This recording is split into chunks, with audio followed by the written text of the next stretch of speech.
नमस्कार बंधुरा आज आमी तोमादेर जोन्नो निये एसेछि 5टी टिफिन रेसिपि जेटा खेते खूबई सुस्वादु और এটা নিউট্রিশনে ভর্তি।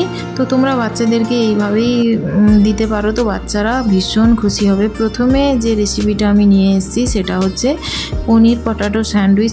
তার জন্য আমি পুরটা তৈরি করার জন্য কড়ার মধ্যে তেল দিয়ে জিরে গুঁড়ো আলুটাকে ম্যাশ করে সেদ্ধ করে ম্যাশ করে এর মধ্যে দিয়ে দিয়েছি। তারপরে হলুদ গুঁড়ো জিরে গুঁড়ো লবণ দিয়ে এটাকে ভালোভাবে ভাজতে থাকবো। ভাজা হয়ে এলেই এর মধ্যে আমি পনিরটা দিয়ে দেবো। পনিরটা দিয়ে কিছুক্ষণ ভাজার পরে এর মধ্যে চিনি দেব, কারণ এটা মিষ্টি মিষ্টি খেতে খুবই ভালো লাগে। তো এটা ভাজা হয়ে গেলে নামিয়ে নেব। তারপরে আমি স্লাইস পাউরুটি নিয়ে এর মধ্যে আমি বাটারটা দিয়ে দেব। তবে আমি ব্রাউন ব্রেড নিয়েছি, তো এর এক সাইডে আমি ভালোভাবে বেশি করে পুর দিয়ে তারপর পাউরুটিটা দিয়ে তারপর আমি কড়াইয়ে একটুখানি বাটার দিয়ে তারপর ওটা আমি ভাজার জন্য দিয়ে দেব। তোমরা চাইলে স্যান্ডউইচ মেকারেও তোমরা এটা বানাতে পারো, তবে বিশ্বাস করো তোমরা আমার মতো যদি এইভাবে চিপে চিপে যদি বানাও, আমি বলছি এটা মনে হবে যেন স্যান্ডউইচ মেকারেই বানানো হয়েছে। তো তোমরা দেখো এক সাইড কি সুন্দর ভাজা হয়ে গেছে। তো দু সাইড ভালোভাবে ভাজা হয়ে গেলেই তারপরে এটাকে নামিয়ে আমি ছুরি দিয়ে ভালোভাবে কেটে নেব। তো ছুরি দিয়ে কাটার পরে দেখো ভেতরটা কত সুন্দর লাগছে, একেবারে পুরে ঠাসা। তো বাচ্চারা এটা খেতে ভীষণই পছন্দ করবে। তারপরে এটা আমি টিফিন বক্সের মধ্যে সাজিয়ে ফেলবো। তবে বাচ্চাদেরকে বিভিন্ন রকম টিফিন দিলে ওরা ভীষণই খুশি হয়। তো তার জন্য আমি ওর সঙ্গে দিয়ে দিলাম খেজুর। দ্বিতীয় যে রেসিপিটা বলবো সেটা হচ্ছে লুচি আলুর দম। প্রথমে এই দেখো ছোট দেশি আলুগুলোকে আমি সেদ্ধ করে নিয়ে তারপরে খোসা ছাড়িয়ে আমি কড়ার মধ্যে ভেজে নেব। ভেজে নেওয়ার পরে আলুগুলোকে বাটিতে তুলে তারপরে আমি তেলের মধ্যে আমি টমেটো আদা বাটা দিয়ে কিছুক্ষণ কষতে থাকবো। মশলাটা হলুদ গুঁড়ো দিয়ে দিলাম, তারপরে ভাজা আলুটা যেটা আছে সেটা দিয়ে কিছুক্ষণ আমি কষার পরে এর মধ্যে লঙ্কা বাটা জিরে বাটা দিয়ে তোমাদের বাচ্চারা যদি লঙ্কা খেতে পছন্দ না করে তো তোমরা ওটা স্কিপ করতে পারো। তারপরে এইভাবে কিছুক্ষণ ফুটিয়ে তারপর এটাকে নামিয়ে নেব।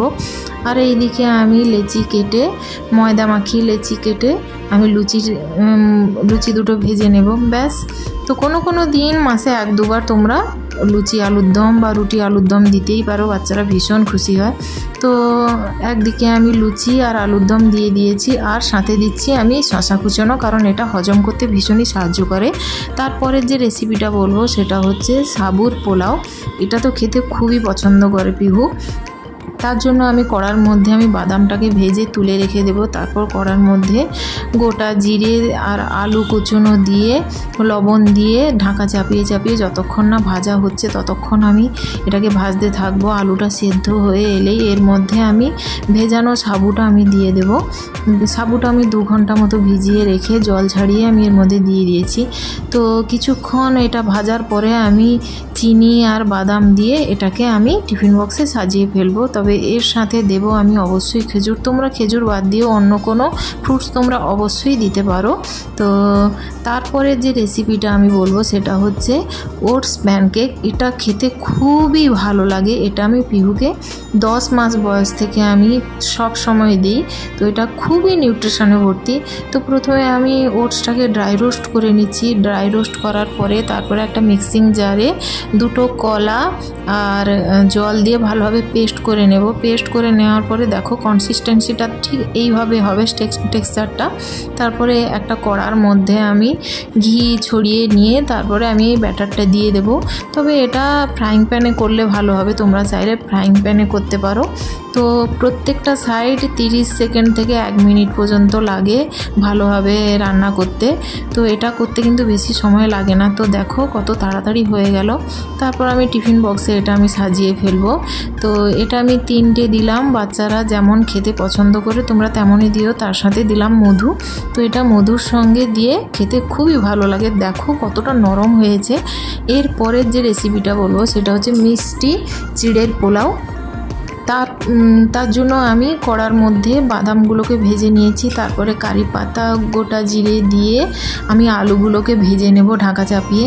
আলুগুলো ভাজা হয়ে গেলে দেখো এইদিকে আমি চিড়েগুলোকে ভালোভাবে ধুয়ে রেখেছি। এটাকে ভেজাতেও হবে না, ধুয়ে রাখলেই নরম হয়ে যায় খুব সুন্দরভাবে। তো তারপরে আলুগুলো সেদ্ধ হয়ে এলেই আমি এই চিড়েটা দিয়ে দেব।